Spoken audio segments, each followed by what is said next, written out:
Pak Jerik kok ditarik ke Nabi? Itu udah selesai. Itu sudah tahu antum itu bercerita tentang terus. Nah sekarang loh yang mimpin khilafah alamin haji nubuwah. Yang sekarang kok ditarik lagi ke Nabi Muhammad, Khulafaur Rasyidin. Itu sudah selesai ceritanya. Nah sekarang siapa itu yang masih menerima wahyu? Tadi kan bedanya adalah yang menjalankan sunnah Nabi yang menerima wahyu. Saya sudah ikutin alur pikiran antum. Kok ditarik lagi ke Nabi? Nah yang sekarang ini zaman now ini khilafah alamin haji nubuwah yang menerima wahyu itu siapa? Ya, terima kasih Jerik. Pak Tatang, Pak Tatang. Islam itu terdiri daripada syariah dan akidah. Ya, Pak Tatang, pahami ya. Islam itu terdiri daripada syariat, tarekat, hakikat dan ma'rifat. Kami adalah orang-orang Al-Yamani adalah ahli syariah, tarekat, hakikat dan ma'rifat. Masalah pertolongan Allah kami sudah paham. Yang hanya mampu menolong itu hanya satu, Huwa. Itu saja, Huwa. Selain dia tak ada yang bisa menolong makhluk ini. Iyyaka na'budu wa iyyaka nasta'in. Wa iyyaka nasta'in. Kepada Engkau kami beribadah dan hanya kepada Engkau mohon pertolongan. Jadi kami sudah paham. Hakikat itu Pak. Pak Tatang. Hakikat mengatakan iyyaka na'budu wa iyyaka nasta'in. Hanya kepada Engkau kami ibadah, hanya kepada Engkau kami mengenal, hanya Engkau lah yang bisa menolong kami 100%. Tidak ada yang lain. Itu akidah Pak. Ingat. Kedua, syariah dan tarekat. Nah, kalau syariah dan tarekat, kenapa kalian itu ya orang-orang Syiah berteriak? Agisna ya Ali, adrikna ya Ali. Mohon tolong kami wahai Ali. Kenapa kalian itu minta tolong dengan Ali? Padahal Ali itu lemah, dibunuh oleh Ibnu Muljam aja sudah keok gitu. Terbelah itu otaknya. Ali bin Abi Thalib dipedang oleh siapa? Oleh siapa? Oleh Ibnu Muljam. Sama Ibnu Muljam aja kalah. Masa minta tolong dengan Sayyidina Ali yang lemah itu? Kalian minta tolong sama Sayyidina Ali ya? Hei, goblok lo. Orang Syiah minta tolong dengan Ali. Itu ya. Nah, tolong lagi. Adriknya ya Husain, agisna ya Husain. Imam Husain itu terpenggal lehernya, dibunuh oleh Simir bin Josan, dipanah, dipedang. Itu artinya apa? Makhluk yang lemah, tiada daya upaya. Kalian kok minta tolong dengan Husain? Kenapa kalian minta tolong dengan makhluk yang lemah? Syiah, tolol, goblok. Kenapa kalian minta tolong dengan makhluk yang lemah? Ahmad Tatang, Ahmad Sunato, dan yang lain bakal mau semuanya orang-orang Syiah di sini lawan ini Ansarul Imam Mahdi. Kalian minta tolong dengan makhluk, kalian minta tolong dengan Rusia, kafir. Kalian minta tolong dengan Cina untuk mengebom itu Israel. Kalian itu munafik, bekerja sama dengan Rusia, bekerja sama dengan Cina. Kalian munafik, bekerja sama dengan orang-orang kafir. Hai orang-orang Syiah Iran, kenapa kalian munafik semua ini? Kenapa minta tolong dengan negara-negara kafir? Balasan munafik, negara kafir kok berkawan. Orang-orang Syiah munafik, jangan berkawan dengan negara kafir. Kalian itu adalah orang-orang munafik. Di mana kemunafikan kalian? Ketahuilah, kalian mencaci maki Abu Bakar dan Umar karena sakifah. Padahal mereka itu sesuai sunnatullah. Padahal kalian itu, negara Iran itu niru sakifah. Ya, tahu nggak? Negara Iran itu niru sakifah. Paham nggak? Di mana niru sakifah? Sakifah itu pilihan rakyat. Negara Iran berdiri pilihan rakyat. Ayatullah Khamenei, Said Ali Khamenei jadi wilayatul faqih, pilihan rakyat. Rakyat siapa? Rakyat Syiah.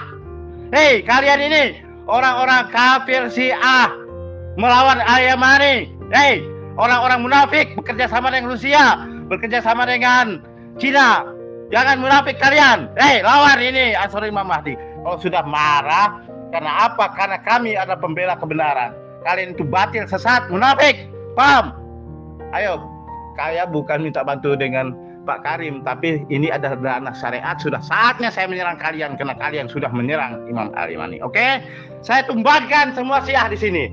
Ayo saudara-saudara ahli sunnah wal jamaah, bantu saya menumbangkan Syiah-Syiah munafik ini. Ayo, terima kasih. Kenapa kalian minta tolong dengan makhluk yang lemah? Ahmad Tatang, Ahmad Selato, dan yang lain bakal mau semuanya orang Syiah di sini. Lawan ini Ansarul Imam Mahdi. Kalian minta tolong dengan makhluk. Kalian minta tolong dengan Rusia, kafir.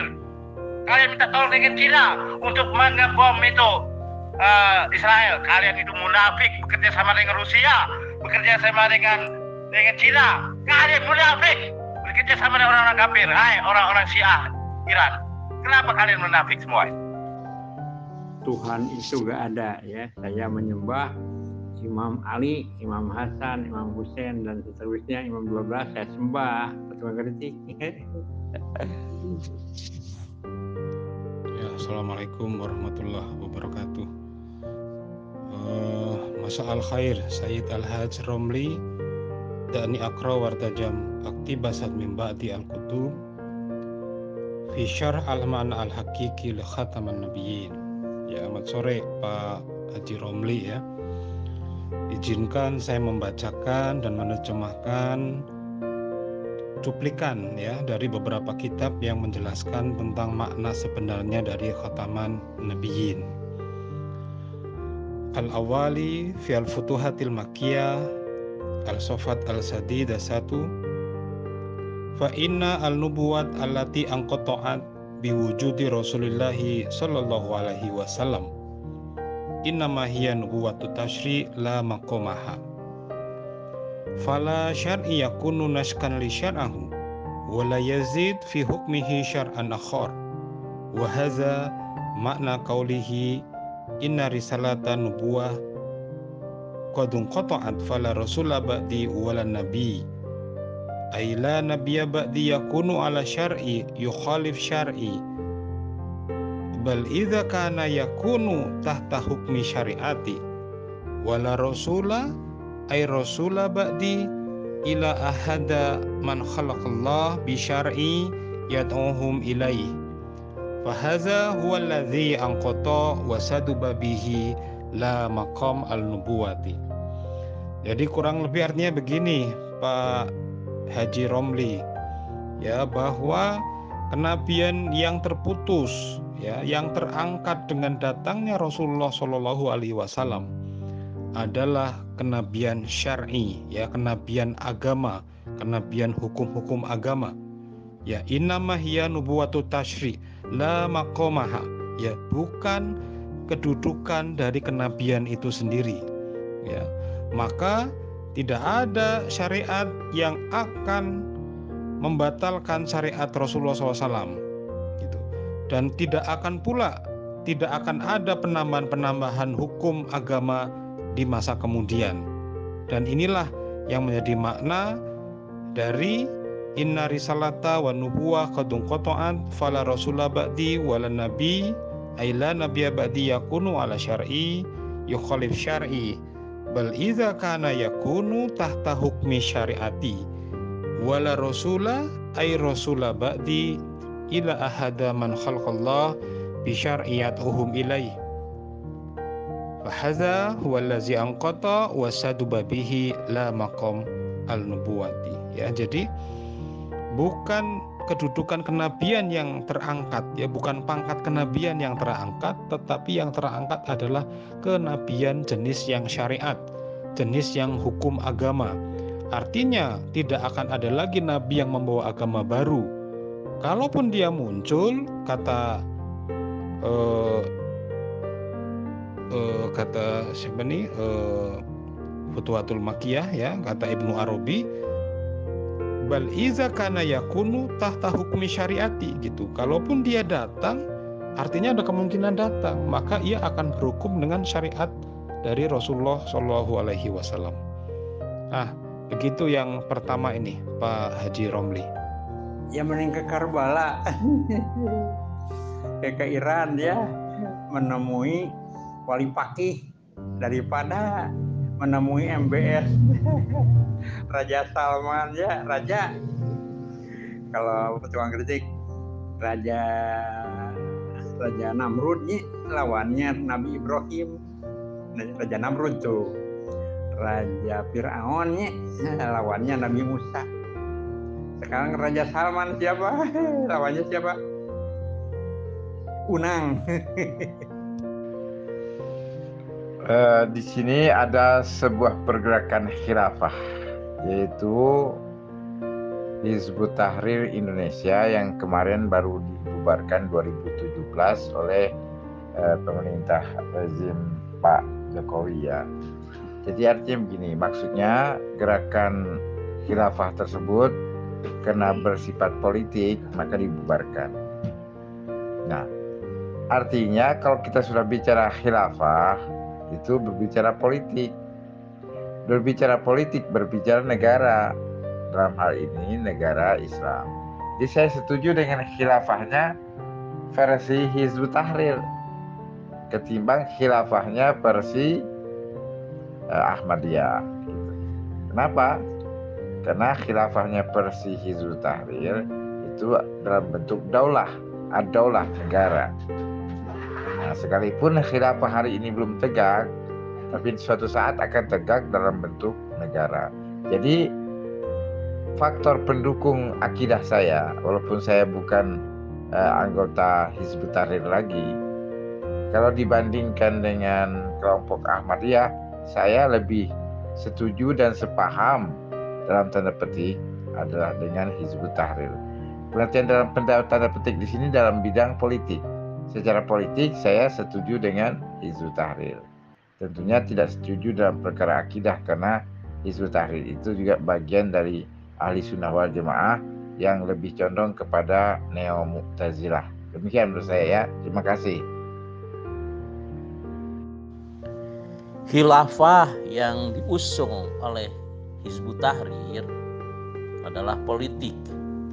Padahal menurut Al-Quran khilafah itu bukan politik.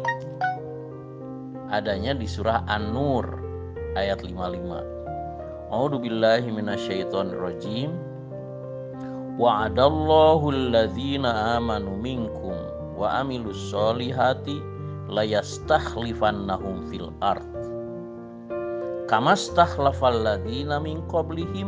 Nah, tugasnya wala yumakkinanna lahum dinahumul ladirtadolahum wala yubaddilannahum min ba'di khaufihim amna ya'budunani la yusrikuna bisyai'a wa man kafaru ba'da dzalika faulaika humul fasiqun.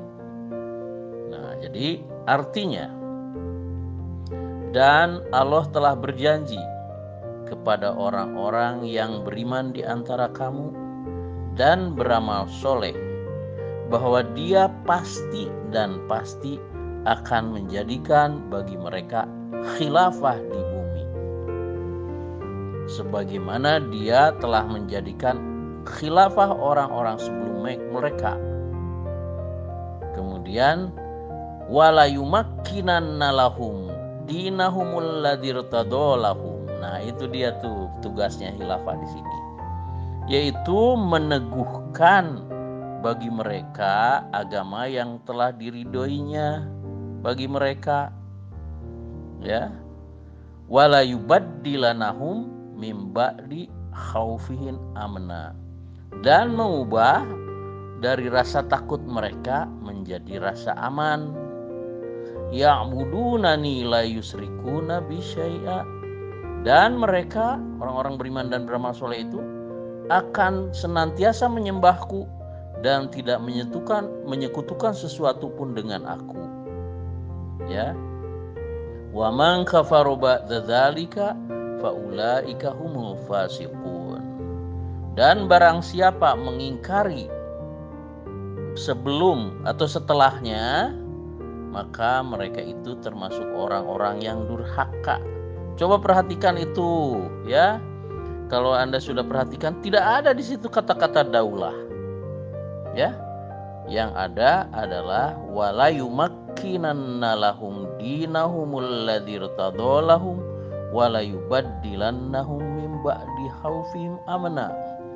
Nah, kalau dikaitkan dengan hadis, Rasulullah menyatakan begini, fa'alaikum bisunnati wa sunnatil khulafa'ir rasyidin al-mahdiyyin.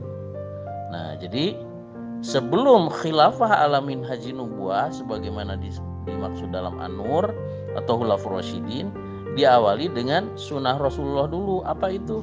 Diawali dengan kenabian, ya. Tentang khilafah itu bersifat politik, kita ambil contoh kerajaan daripada Nabi Daud dan kemudian diwariskan kepada Nabi Sulaiman. Karena itu bentuknya kerajaan, ya, kerajaan Daud dan Sulaiman, monarki, ya kan, sifat monarki. Berarti kan politik.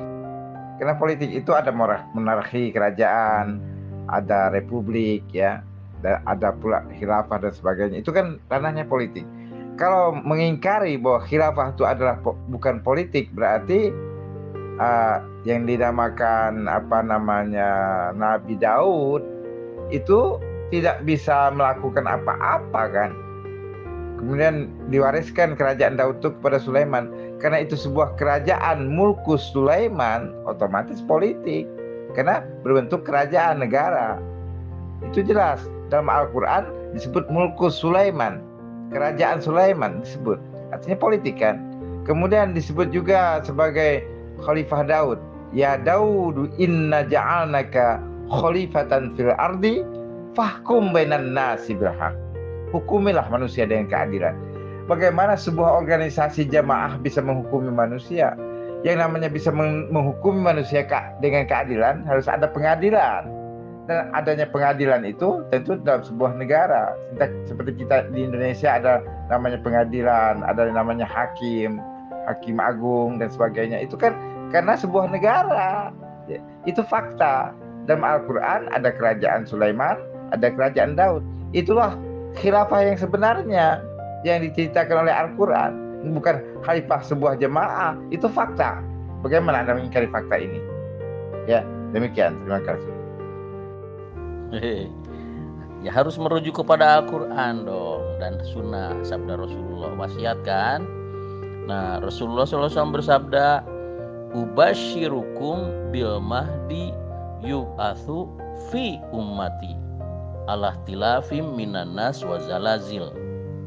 Nah, aku kabarkan berita gembira tentang Al-Mahdi yang akan diutus Allah atau menjadi Rasul fi ummati, dari antara umatku, alah tilafi minan nas, ketika terjadi perselisihan di antara manusia, yaitu umat Islam, dan kegoncangan atau gempa-gempa.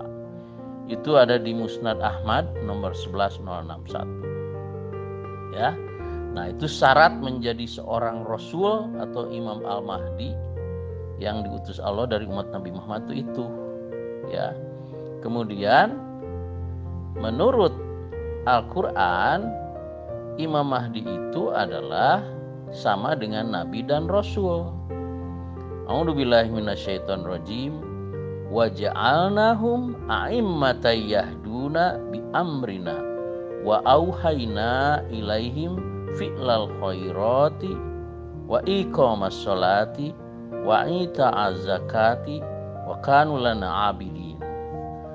Dan kami telah atau akan menjadikan mereka imam-imam yang memberi petunjuk dengan perintah kami, dan kami wahyukan petunjuk dan perintah kami kepada mereka untuk berbuat kebajikan, menegakkan sholat, membayar zakat dalam beribadah kepada Allah. Nah, itu syaratnya itu. Ya, Allah mewahyukan petunjuknya dan perintahnya. Mewahyukan, ingat tuh ya. Jadi harus menerima wahyu untuk berbuat kebajikan, menegakkan sholat, membayar zakat dalam beribadah kepada Allah. Nah, di dalam wahyu tentu ada ilmunya, ya. Nah, sekarang bagaimana dengan Ahmad Al-Hasan? Tidak pernah menerima wahyu, ya. Tidak pernah mengklaim bahwa dia adalah Al-Mahdi. ya, sebagaimana dijanjikan dalam Al-Quran dan hadis. Oke? Ya, itu Daud atau Nabi Daud kan itu utusan Allah atau Rasul Allah kepada Bani Israel. Ya, Bani Israel itu kaumnya Nabi Musa. Ya, memang kepada kaumnya Nabi Musa Allah memberikan nikmatnya berupa kenabian dan kerajaan. Ya, jadi di sini di surah Al-Maidah ayat 20 Allah Ta'ala berfirman, wa id qala Musa liqaumihi ya qaumi dzkuru nikmatallahi alaikum id ja'ala fikum anbiya'a wa ja'alakum mulukan wa atakum ma lam yu'ti ahadam minal alamin. Ya, dan tatkala Musa berkata kepada kaumnya, hai kaumku, ingatlah nikmat Allah atasmu ketika Dia menjadikan nabi-nabi di antaramu dan menjadikan kamu raja-raja, dan Dia memberikan kepadamu apa yang tidak diberikan kepada kaum lain di antara bangsa-bangsa. Ya, nah itu pun tidak semua Nabi Bani Israel bertindak atau sebagai raja, hanya Nabi Daud dan Nabi Sulaiman saja. Ya, Nabi Musa tidak, ya tidak, tapi dia dapat kekuasaan ketika bersama Fir'aun. Tetapi ketika lepas diangkat jadi nabi, dia malah menjadi dimusuhi oleh Fir'aun, kan? Nah, kemudian bagaimana dengan Nabi Isa? Nabi Isa kan wa id qala Isa ibnu Maryam, a'udzubillahi minasyaitonir rajim, wa id qala Isa ibnu Maryam, ya bani Israil ini Rasulullah ilaikum musaddiqal lima baina yadayya minat Taurat. Ya, wah, ketika Isa ibnu Maryam berkata, wahai Bani Israel, sesungguhnya aku diutus Allah kepada kalian yang membenarkan kitab sebelumku, yaitu Taurat. Jadi dengan demikian Nabi Isa membenarkan Taurat walaupun diberi Injil. Ya, di Al-Maidah 46 juga sama dikatakan demikian. Nabi Isa kan nggak ada kekuasaan, bukan politik, ya kan? Jadi dengan demikian tidak semua nabi punya kekuasaan politik, hanya Nabi Daud, karena nikmat Allah kepada Bani Israel itu adalah kenabian dan kerajaan. Sedangkan kepada Nabi Muhammad atau kepada umat Islam tidak diberikan nikmat Allah itu. Nikmat Allah sebagai nabi dan raja-raja itu, yang ada adalah nabiyin, siddiqin, suhada, wasolihin. Surah An-Nisa ayat 69, ya. Seorang khalifah itu dijadikan oleh Allah.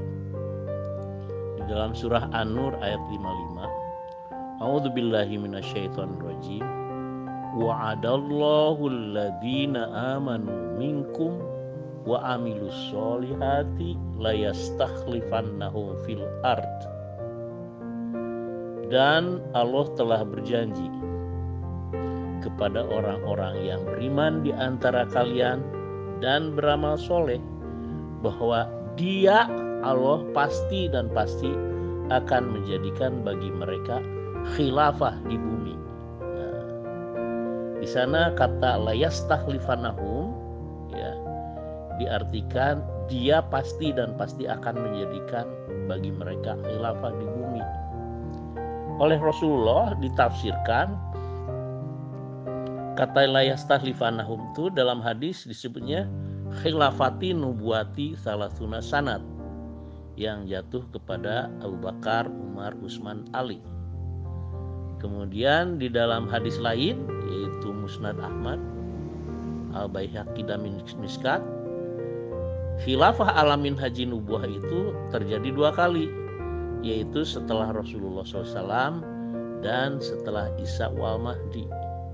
Nah, khalifah yang sekarang adalah sesuai dengan nubuatan Rasulullah SAW di dalam kitab Musnad Ahmad, Al-Baihaqi dan Mishkat, ya. Ente tidak konsisten, Romli, ya. Kan ini grup khusus VN, ya. Tapi Anda mengomentari seperti itu, ditulis, ya. Abtar saja Anda begitu komentarnya ya. Padahal lagu yang beliau dalam mentilawahkan Al-Quran itu disukai Allah. Buktinya Allah menjadikan beliau sebagai Khalifatul Masih ya. Jadi jika Anda tidak percaya, maka sholat istikharah tanyakan kepada Allah ya, apakah beliau itu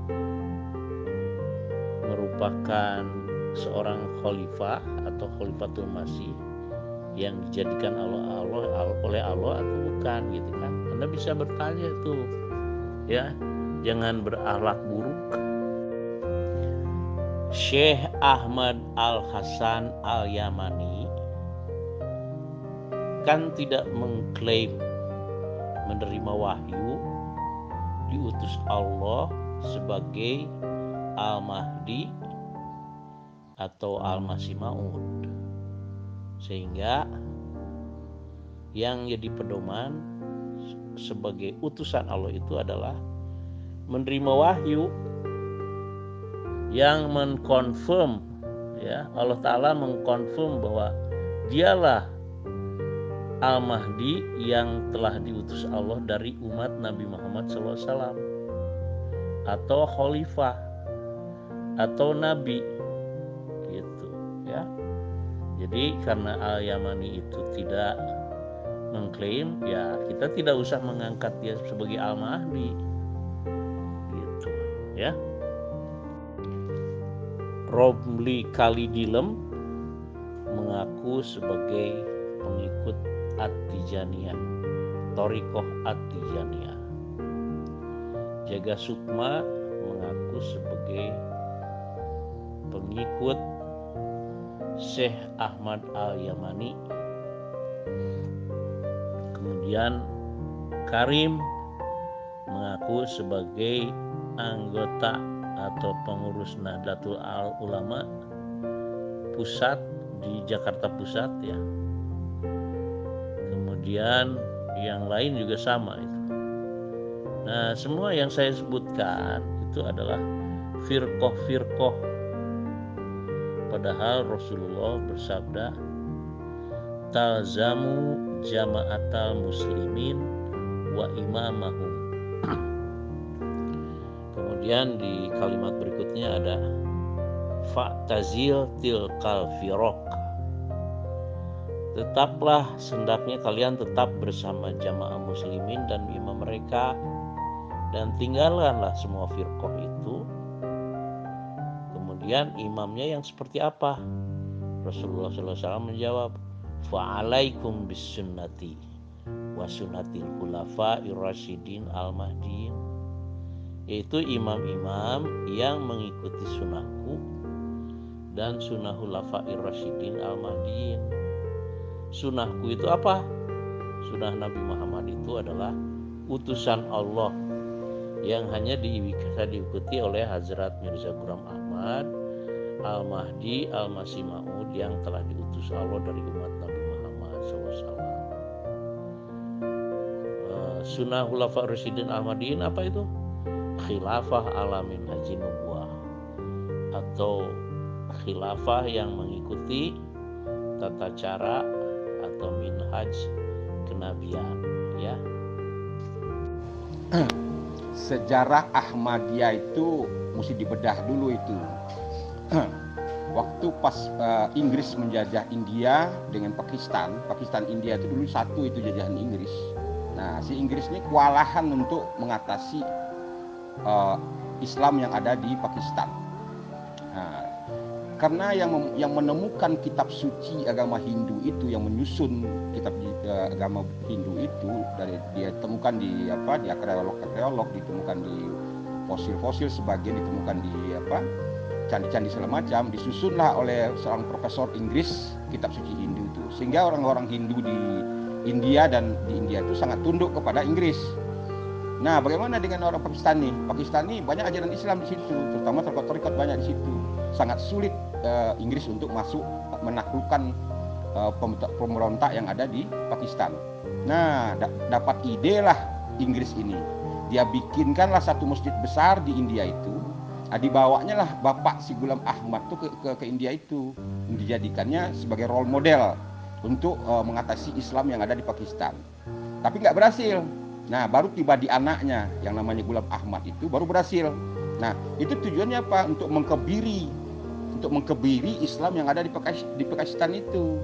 Nah, setelah berhasil Inggris itu membuat propaganda untuk menghantam tarekat Islam yang ada di Pakistan, dikembalikanlah si Ghulam Ahmad tuh ke Pakistan itu, di Lahore itu dibikin masjid, disponsori oleh Inggris tuh membuat masjid besar, sampai bikin universitas segala macam tuh. Nah, tapi untunglah di Ahmadiyah itu juga ada dua aliran, ada Ahmadiyah, ada Lahore. Nah, kalau yang Qadian ini itu masih mirip, dia dianggap Ghulam Ahmad itu hanya pembaharu. Tapi kalau bagi orang-orang Lahore, yang alirannya Lahore itu menganggap Ghulam Ahmad itu nabi dan membuat kitab suci sendiri, dia bawa risalah sendiri. Nah, di sini letak sesatnya di situ gitu loh. Nah, ini proyeknya penjajah sebetulnya ini. Kalau Ahmadiyah ini gitu loh. Nah, itu harus hati-hati juga di situ. Bukan misinya untuk benar-benar pendalaman Islam, bukan. Justru untuk mengkebiri Islam. Ahad Zatullah, Ahmad Ruhullah, Muhammad Habibullah, Al-Mahdi Khalifatullah. Nah, yang terakhir ini mesti dipahami dulu nih, apa yang dimaksud Al-Mahdi Khalifatullah ini. Kalau dibawakan ke hakikat ma'rifat yang disebut Al-Mahdi itu, atau yang disebut Imam Mahdi. Yang jadi imam itu siapa? Zat itu yang menjadi imam. Imam Mahdi itu artinya kebenaran. Jadi Imam Mahdi itu artinya pemimpin kebenaran. Nah, disimbolkan dalam sholat itu imam kita tuh yang di depan tuh imam tuh. Nah, kita ini makmum nih. Tuh secara hakikatnya begitu dilihat dari syariatnya. Syariatnya seperti orang sholat itu. Hakikatnya sebetulnya kita harus dalami lagi. Nah, jadi yang jadi imam tuh zat itu, yang jadi pengikutnya atau yang jadi makmumnya sifat-sifatnya. Nah, sifat-sifatnya ini nanti digerak diamkan oleh Allah itu akan menimbulkan af'al yang diasmai. Nah, ini kalau dalam bentuknya di dunia ini, dalam bentuk zohirnya itu, dalam bentuk hakikatnya ya, dalam bentuk zohirnya nanti akan ada turun. Sekarang udah mulai sekarang ini, di akhir zaman ini udah mulai, kan Islam itu 1500 tahun. Nah, 1444 sekarang. Nah, di dalam masa 56 tahun ke depan ini itu berproses dia Imam Mahdi itu akan turun dalam bentuk zohirnya, tapi untuk mempersatukan dunia, bukan untuk merubah yang ada sekarang. Bukan berarti untuk menghancurkan yang sekarang, bukan begitu maknanya. Jadi ada seorang pemimpin dunia nanti, yang pemimpin di dunia ini bisa jadi dalam bentuk PBB dibikin kan, yang bisa mempersatukan dunia ini. PBB sekarang kan ambigo itu, ada kepemihaannya karena memang ada hak veto segala di anggota-anggotanya kan. Nanti akan ada mungkin suatu badan di dunia ini yang tidak punya hak veto dia gitu loh, yang sama semua kedudukannya sama tinggi di dunia ini, kedudukan orang-orang anggotanya gitu loh, yang benar-benar, dan dibuat juga semua bekamah yang bukan kayak bekamah yang ada di Belanda sekarang atau yang ada di mana itu, yang ada kepemihaan ya kan. Jadi benar-benar mahkamah yang benar-benar untuk keadilan bagi seluruh dunia. Itu dalam bentuk zohirnya nanti, tapi dalam bentuk batinnya, hakikatnya udah berjalan sekarang ini. Jadi kita tuh masing-masing kita itu tahu musuh kita siapa. Dajjal itu keakuan yang pada diri kita itu, ego dan edon itu musuh kita itu. Nah, kita mampu untuk mengendalikannya setiap individual ini. Nah, kalau udah banyak manusia di dunia ini yang mempunyai karakter yang bisa mampu untuk membunuh Dajjal itu, sehingga dia yang tak tahu dia bahwa Allah itu yang maha berkuasa, si zat itu yang maha berkuasa atas sifat-sifat ini yang akan mewujud nanti ke af'al yang diasma ini. Nah, itulah nanti akan mengerucut dia kepada satu badan dunia namanya, yang mungkin berbentuk PBB yang sekarang itu bisa dibubarkan nanti gitu loh. Dibikinlah suatu badan yang mewadahi seluruh negara-negara yang ada di dunia ini. Itu bentuknya bukan menghancurkan negara-negara ini, bukan. Justru pemersatunya seluruh dunia itu gitu loh. Nah, turunlah nanti Imam Mahdi itu yang dari apa yang dia membuat sebuah keadilan di dunia ini gitu ya. Nah, dengan ajaran Nabi Muhammad. Apa ajaran Nabi Muhammad itu? Nah, itu yang kita kaji gitu loh. Rasulullah Shallallahu Alaihi Wasallam bersabda, "Taraktu fikum amroini lan tadilu ma tamassaktum bihima, kitabullah wa sunata rasulihi." Hadis riwayat Imam Al-Malik dan Imam Al-Baihaqi, ya. Jadi di dalam hadis itu Rasulullah mengingatkan bahwa pedoman utama umat Islam yang diwariskan oleh beliau adalah Kitabullah atau Al-Quranul Karim, wa sunnata rasuli atau sunnah rasulnya. Sunnah rasulnya itu tercatat di dalam hadis. Nah, jadi kalau kita ingin berbicara atau ingin membahas tentang Imam Mahdi, tentang Nabi Isa akhir zaman, tentang Dajjal yang akan dibunuhnya, maka kita harus merujuk kepada Al-Quran dan kepada hadis, ya. Kalau berdasarkan akal, nah kita bisa kemana-mana itu, ya. Jadi oleh karena itu saya ajak Anda untuk membahas Imam Mahdi dan Nabi Isa akhir zaman serta Dajjal berdasarkan Al-Quran dan hadis. Bersedia? Setuju? Gini Romli Kalidilem, ya, saya tanya nih, apakah derajat Nabi Muhammad dengan Nabi Musa sama apa tidak? Apakah derajat Nabi Musa dengan derajat Nabi Isa sama enggak?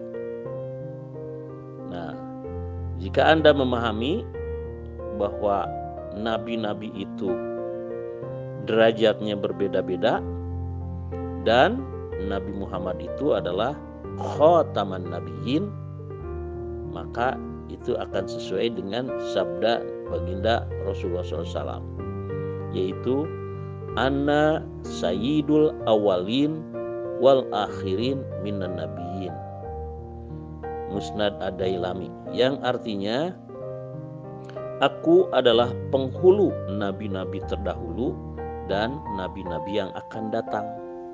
Sekali lagi ada di hadis riwayat Musnad Ad-Dailami, ya, coba pahami itu. Mohon maaf nih ya, kalau saya nggak usah diajarin soal hadis-hadis dan Al-Quran. Kan ada 3 cara orang untuk beragama ini. Ada satu dalil akal, dalil akli namanya. Ada dalil nakli, ada dalil ruhi. Itu 3-tiganya kepakai. Jangan dipaksakan hanya Anda menafsirkan hadis dan Al-Quran yang tak benar tidak juga gitu.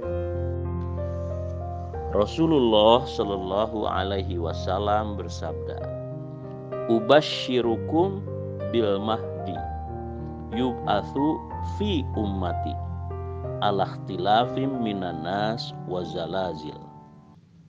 Artinya, aku kabarkan berita gembira kepada kalian tentang Al-Mahdi yang akan diutus Allah dari antara umatku. Ketika terjadi perselisihan atau cerai-berai di antara manusia, yaitu umat Islam, dan gempa-gempa. Nah, ajaran Hazrat Mirza Ghulam Ahmad sebagai Al-Mahdi adalah mengajak umat Islam yang sudah bercerai-berai itu bersatu dan bersaudara di dalam Jamaah Muslimin Ahmadiyah Internasional yang imamahnya mengikuti sunnah Nabi Muhammad dan sunnah Khulafair Rasyidin Al-Mahdi. Bisa dipahami? Jadi tolong ya, kita tim musakarah. Musakarah itu berbagi ilmu, bukan untuk menghakimi yang lainnya ya. Jadi kalau dalam ajaran Islam itu yang setahu saya, kita tuh disuruh belajar dari ayunan sebagai yang lahat, hanya belajar. Tidak pernah jadi hakim ya.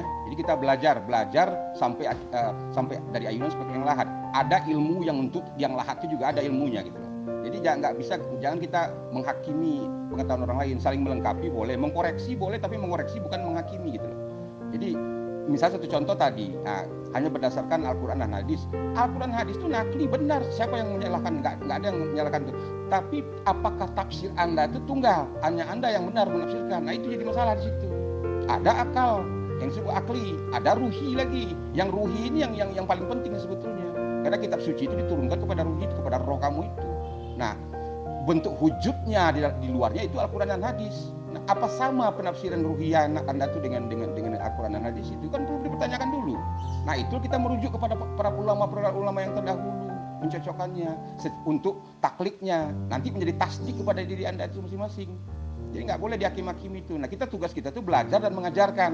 Nah, di dalam proses belajar dan mengajarkan itu kita mendapatkan situ hidayah kepahaman. Jadi bukan untuk jadi pengikut atau untuk jadi hakim atau untuk diaku orang, bukan itu tujuannya. Ini kita berbagi ilmu namanya. Ya silahkan saja Anda mau menggunakan dalil ruhi juga ya. Cuman yang jelas kan Rasulullah meninggalkan dua perkara yang penting yang kita tidak akan tersesat jika kita berpegang teguh kepada keduanya, kata Rasulullah SAW. Apa itu? Al-Quran dan Sunnah atau hadis Rasulullah SAW. Jadi saya bukan ngajarin, tapi saya mengajak Anda untuk bersatu dan bersaudara dalam Jamaah Muslimin Ahmadiyah Internasional. Kenapa? Karena Rasulullah SAW bersabda, "Talzamu jama'atal muslimin wa imamahum." Hendaknya kalian tetap bersama jamaah muslimin dan imam mereka. Imam mereka itu yang seperti apa? Rasulullah melanjutkan, "Fa'alaikum bisunnati wa sunnatil khulafa'ir rasyidin al-mahdiin." Yaitu yang mengikuti sunnahku dan sunnah khulafa'ur rasyidin al-mahdiin. Sunnahku itu apa? Utusan Allah yang menerima ribuan wahyu. Salah satu wahyunya adalah mandat Allah untuk menerima beat. Khulafa'ur rasyidin apa? Khilafah ala minhaji nubuwah. Gitu Pak ya. Jadi kalau mau ikutin Rasulullah dan Al-Quran silakan. Kalau Anda mau mengikuti ruhi silakan juga. La ikraha fiddin ya. Makanya taati perintah Allah Ta'ala di dalam Al-Quran surah An-Nahl ayat 98. A'udzu billahi minasyaitonir rajim. Fa idza qara'tal Qur'ana fasta'id billahi minasyaitonir rajim. Agar Anda tidak terpaku dengan ilmu alat yang katanya 15 itu. Waduh, apakah ada perintah Al-Quran agar untuk memahami Al-Quran itu harus menguasai 15 ilmu alat? Kan tidak ada. Ya, yang ada itu yaitu a'udzubillahi minasyaitonirrajim, la yamassuhu illal mutahharun. Nah, kan gitu. Nah, mutahharun itu sekarang adanya hanya di Jamaah Muslimin Ahmadiyah. Yaitu pertama seorang rasul yang diridhoi, yaitu Imam Al-Mahdi wal Masih Maud Hazrat Mirza Ghulam Ahmad. Dan yang berikutnya adalah khilafah ala minhaji nubuwah yang dijanjikan Allah kepada orang-orang Islam yang beriman dan beramal soleh di dalam surah An-Nur ayat 55 ya. Allah Ta'ala berfirman, A'udzu billahi minasyaitonirrajim, la yamassuhu illal mutahharun. Surah Al-Waqiah ayat 79, yang artinya tidak ada yang memahami atau dapat menyentuh kebenaran atau hakikat Al-Quran kecuali orang-orang yang telah disucikan. Siapa orang-orang yang telah disucikan itu? Menurut Al-Quran adalah seorang Rasul yang diridhoi. Surah Al-Jin 26-27. Selain itu siapa? Khalifahnya. Surah An-Nur ayat 55. Belajar Om Marwoto. Allah Ta'ala berfirman di dalam surah Al-Anbiya ayat 7. A'udzu billahi minasyaitonirrajim. Wa ma arsalna qablaka illa rijalan nuhi ilaihim. Yang artinya, dan tidaklah kami mengutus nabi-nabi kecuali beberapa orang laki-laki dewasa yang kami wahyukan kepada mereka. Nah, berdasarkan surah Al-Anbiya ayat 7 ini, maka kita bisa simpelkan artinya. Jadi nabi itu pertama harus laki-laki dewasa. Kedua, Allah mengutusnya, berarti nabi itu utusan Allah. Yang ketiga, Allah banyak mewahyukan firman-Nya kepadanya. Ya kan? Nah, ada lagi contoh dalam ayat lain bahwa nabi dan rasul itu harus mendakwakan diri. Contohnya di dalam surah Al-A'raf ayat 158 dan di surah As-Saff ayat 6, di mana Nabi Muhammad dan Nabi Isa mendakwakan diri kepada kaumnya bahwa saya diutus kepada kalian, kayak gitu. Dan yang terakhir, di dalam wahyunya Nabi dan Rasul itu dipanggil sebagai wahai Nabi atau wahai Rasul. Ya, jadi harus membuktikan, ya, menerima wahyu. Wahyunya dipanggil Nabi, wahai Rasul gitu. Kalau tidak, maka tidak bisa diterima. Ya. A'udzubillahi minasyaitonirrajim. Ya bani Adam, imma ya'tiyannakum rusulun minkum yaqutsuna 'alaikum ayatih. Coba tuh artinya apa tuh? Surah Al-A'raf ayat 35. Dari nur Allah itu yang disebut Ahmad itu, nur Ahmad itu menjadi Nur Muhammad, dia itu terpancar 124.000 nabi. Nah, dari 124.000 nabi itu, nabi yang khusus itu 25. Nah, nabi yang utama itu 25 nabi. Nah, dari yang 25 itu yang khusus 5 nabi dia. Nah, 5 nabi ini membawa risalah dari mulai Ibrahim, Musa, Daud, Isa sampai ke Muhammad. Nabi Ibrahim itu membawa risalah, dia mengenal Tuhan itu dengan berserah diri zahir dan batin. Nabi Musa dengan perbuatan Allah, dengan af'al Allah dia membawa risalah yang dia bawa. Kalau Nabi Daud af'al dan asma, Nabi Isa itu af'al, asma dan sifat. Nah, Nabi Muhammad menyempurnakannya dengan zat. Jadi zat, sifat, asma, af'al dan hukum-hukum ditambah oleh Nabi Muhammad. Jadi sudah sempurna agama itu. Nah, yang turun nanti Imam Mahdi itu pangkatnya wali, tidak nabi lagi. Jadi kalau ada yang mengatakan ada nabi setelah Nabi Muhammad, itu perlu belajar lagi lah itu. Qala Rasulullah sallallahu alaihi wasallam, talzamu jama'atal muslimin wa imamahum. Hendaknya kalian tetap bersama jamaah muslimin dan imam mereka. Sahih Bukhari 6557. Imam mereka itu yang seperti apa? Fa'alaikum bisunnati wa sunnatil khulafa'ir rasyidin al-mahdiin, yaitu yang mengikuti sunnahku dan sunnah khulafa'ir rasyidin al-mahdiin. Nah, sunnahku itu sunnah Nabi Muhammad, kan utusan Allah. Nabi Muhammad kan utusan Allah. Hazrat Mirza Ghulam Ahmad Al-Mahdi juga utusan Allah, kan? Kemudian sunnah khulafa'ir rasyidin apa? Khilafah ala minhaji nubuwah. Nah, itu sesuai dengan hadis. Setelah Imam Al-Mahdi wal Masih Maud meninggal, akan dilanjutkan dengan khilafah ala minhaji nubuwah. Dan sunnah Nabi Muhammad dan sunnah khulafa'ir rasyidin itu hanya ada pada Jamaah Muslimin Ahmadiyah Internasional. Sedangkan selain Jamaah Muslimin Internasional yang imamahnya mengikuti sunnah Nabi Muhammad dan sunnah khulafa'ir rasyidin, maka itu masuk kategori tafarroku, bercerai-berai. Walladzina farroku dinahum wa kanu syia'an, ya. Itu artinya, wahai anak cucu Adam, jika datang kepada kalian rasul-rasul dari antara kalian yang akan membacakan ayat-ayatnya. Jadi yang dimaksud anak cucu Adam di sini adalah anak cucu Adam sejak Nabi Muhammad sampai kiamat. Karena apa? Karena wahyu ini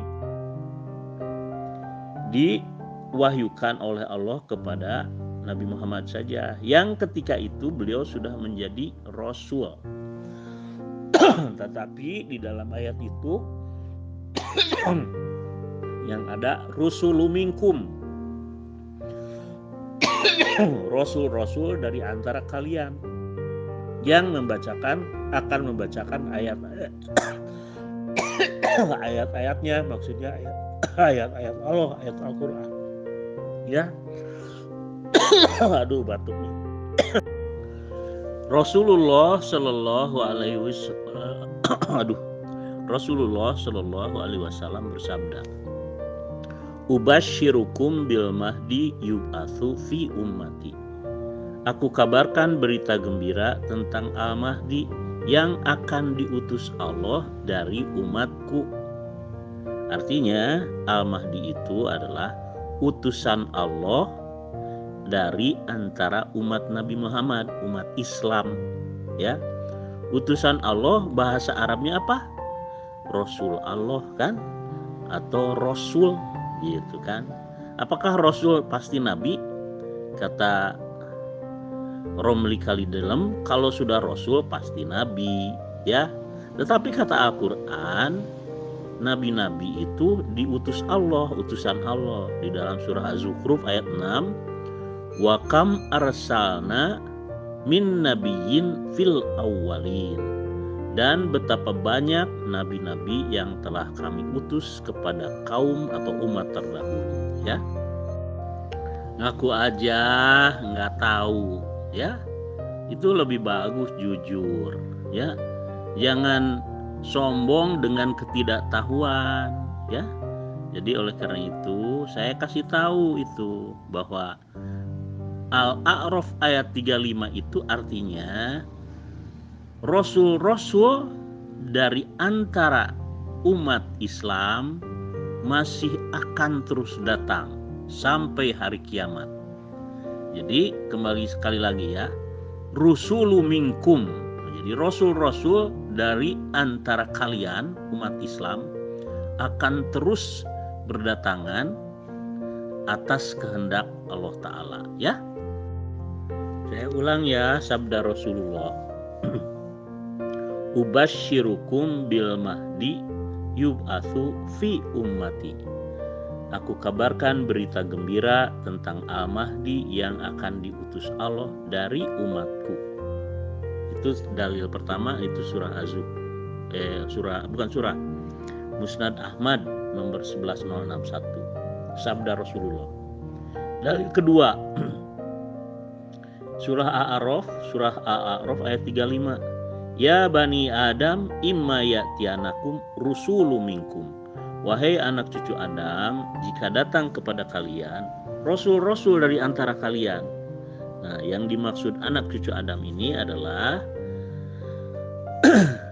yang lahir sejak Rasulullah SAW, karena ayat ini turun kepada Nabi Muhammad SAW, ya.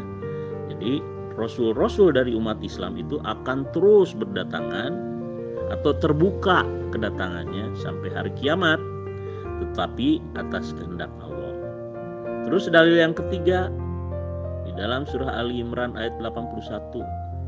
Lama ataitukum min kitabi wal hikmah thumma ja'akum rusulum minkum rasulum musaddiqal lima ma'akum. Nah, gitu. Apapun yang telah kami berikan berupa kitab dan hikmah, maka kemudian datang seorang rasul yang akan membenarkan apa yang ada pada kamu. Nah, rasul yang membenarkan itu kan seperti Nabi Isa membenarkan Taurat. Nah, kalau ini membenarkan apa yang ada pada kamu, yaitu Al-Quran dan Sunnah. Nah, itulah Imam Mahdi, ya. Sekarang terjemahkan ya kalau segala tahu nih. Ubashirukum bil mahdi yub'atsu fi ummati. Gini Pak Narto ya. Waalaikumsalam warahmatullahi. Jadi Islam itu sesuai dengan sabda Umar bin Khattab sebetulnya. La Islam illa bi jamaah, la jama'ata illa bil imaro, la imarota illa bi ta'at. Artinya tidak ada Islam kecuali harus bersatu dalam jamaah muslimin internasional. Dan tidak ada jamaah muslimin internasional kecuali ada imamahnya. Dan tidak ada imamahnya kecuali harus ada ketaatan di dalamnya gitu. Nah, imamahnya itu macam apa? Kata Rasulullah, fa'alaikum bisunnati wa sunnatil khulafa'ir rasyidin al-mahdiyyin. Yaitu imamah yang mengikuti sunnahku dan sunnah khulafa'ur rasyidin. Sunnahku, sunnah Nabi Muhammad itu utusan Allah. Sunnah khulafa'ur rasyidin adalah khilafah ala minhaji nubuwah, ya. Dan semua itu hanya ada di Jamaah Muslimin Ahmadiyah. Bagaimana dengan Lahore? Lahore itu keluar dari Jamaah Muslimin Ahmadiyah Internasional. Mereka mendirikan firqoh lagi. Padahal Rasulullah bersabda, fa'tazil tilkal firq, tinggalkanlah semua firqoh itu.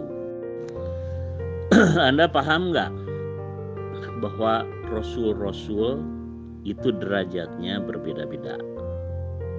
Ya, misalnya Nabi Muhammad lebih tinggi atau paling tinggi derajatnya di antara para nabi terdahulu maupun yang akan datang.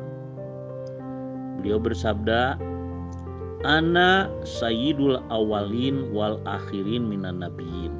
Nah, sekarang Nabi Musa dengan Nabi Isa derajatnya beda.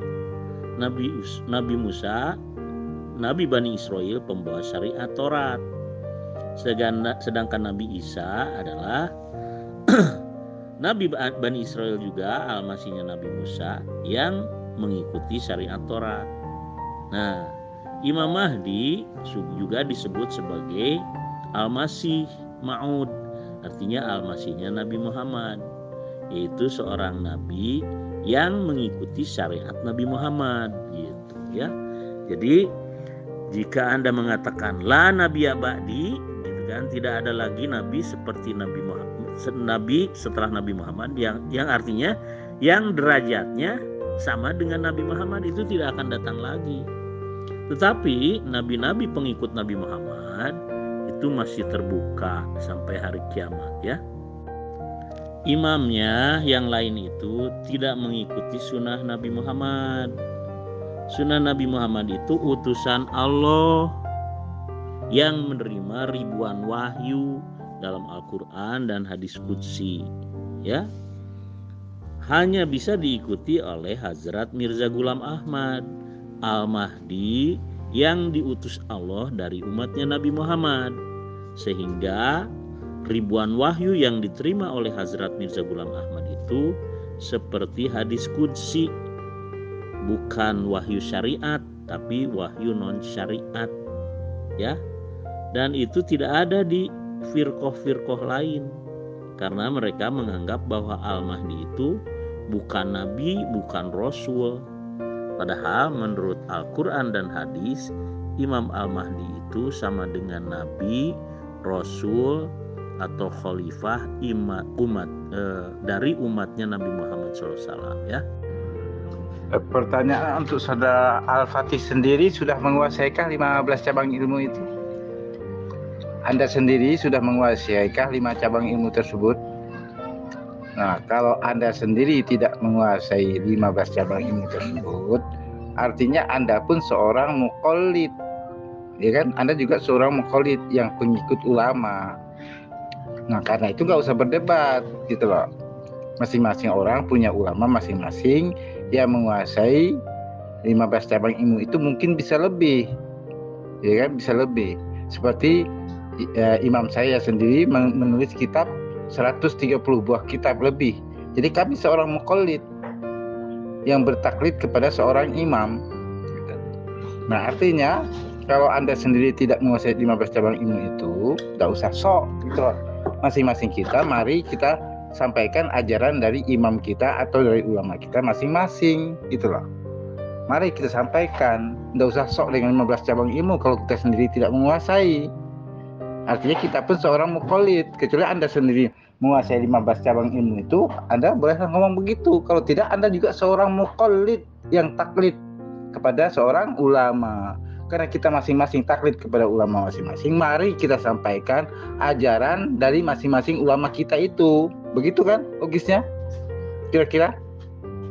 Makanya saya anjurkan Romli Kalidilem sebelum membaca dan mengaji Al-Quran, ikuti perintah Allah Ta'ala di dalam surah An-Nahl ayat 98. A'udzu billahi minasyaitonir rajim. Fa idza qara'tal Qur'ana fasta'id billahi minasyaitonir rajim. Maka jika kalian hendak membaca Al-Quran, isti'adah dulu, tahu dulu, berlindung kepada Allah dari godaan setan yang terkutuk, agar senantiasa berpegang teguh kepada Al-Quran dan Sunnah Rasulullah. Ya, sehingga buku-buku yang Anda tampilkan itu Anda buang jauh-jauh karena isinya fitnah, tidak baik, itu setan namanya. Jadi Anda harus berlindung kepada Allah dari godaan setan yang terkutuk itu, ya. Wahai orang-orang yang beriman, janganlah mendahului Allah dan Rasul-Nya. Al-Hujurat ayat 1. Kenapa? Karena Tuhan engkau, dialah yang lebih mengetahui siapa yang telah tersesat dari jalannya. Al-Qalam ayat 7.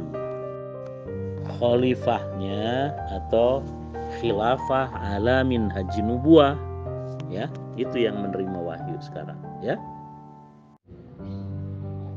Ini bukti bahwa panjenenganipun Abah Erik Mubarik, pentolan pembesar Jamaah Ahmadiyah Indonesia dari Parung Bogor, ya, menafsirkan ayat Al-Quran dengan vested interest tanpa 15 ilmu alat itu, maka ya fahuwa dhallun mudillun lah menurut pengarang kitab Al-Bahjatus Saniyah di halaman 57. Jadi Al-Quran surat An-Nahl ayat 98 itu yang panjenengan di voice note tadi di awal-awal itu salah. Ini disebut sebagai ayat 94. Itu menurut Profesor Dr. Wahbah Zuhaili dari Damaskus, Syria, ya. Hukum mengucapkan isti'adah atau ta'awudz sebelum membaca ayat-ayat Al-Quran itu adalah sunnah, bukan wajib, begitu kan? Jadi belajar dululah panjenengan kepada orang-orang yang kapabilitas keilmuannya diakui. Jangan menafsirkan ayat Quran dengan vested interest tanpa menguasai 15 ilmu alat. Bahaya itu, juga memalukan akhirnya. Yaitu ayat itu Al-Hujurat itu menampar panjenengan semua. Jangan mendahului Allah dan Rasul-Nya dalam menetapkan hukum-hukum Islam. Nah, panjenengan dan Mirza Ghulam Ahmad serta khalifahnya, ya, menentukan tafsir dengan seenak perutnya panjenengan sendiri. Itu namanya mendahului Allah dan Rasul-Nya dalam menentukan tafsir ayat-ayat Quran, takwil dari hadis-hadis baginda Nabi, ya, terhadap panjenengan semua itu. Terima kasih, menampar muka sendiri namanya itu.